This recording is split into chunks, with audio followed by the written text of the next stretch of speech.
Hi అండి, మా బాబుకి అయితే బట్టలు తీయని చెప్పాను. మా వారేమో సరే నేనే తెచ్చిస్తానులే, మీ ఇద్దరు రావడం ఎందుకు షాప్కి, మళ్ళీ స్ట్రైన్ అయిపోతారని చెప్పి బట్టలు అయితే తెచ్చారండి. వాడికి 2 సంవత్సరాలు కూడా ఉండవండి.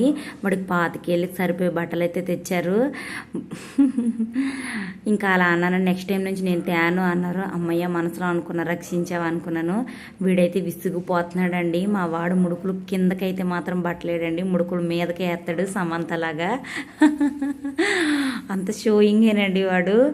పొట్టి బట్టలు వాడికి కరెక్ట్ సైజ్ అయితే వేస్తాడు, పొడుగు బట్టలు అయితే వేయడు. విసిగిపోతున్నాడు. ఇంక ఎక్స్చేంజ్ చేసేద్దామంటే మా వాడిని పెరుగుతాడులే అని చెప్పి ఎక్స్చేంజ్ వద్దన్నారు. నేనైతే బట్టలు ఇంకా దాద్దామని అనుకుంటున్నాను. వాడు చూడండి అక్కడ ఇప్పేసే అన్నట్లు. మీ ఇంట్లో కూడా మగవారు ఇలాగే షాపింగ్ చేస్తారండి?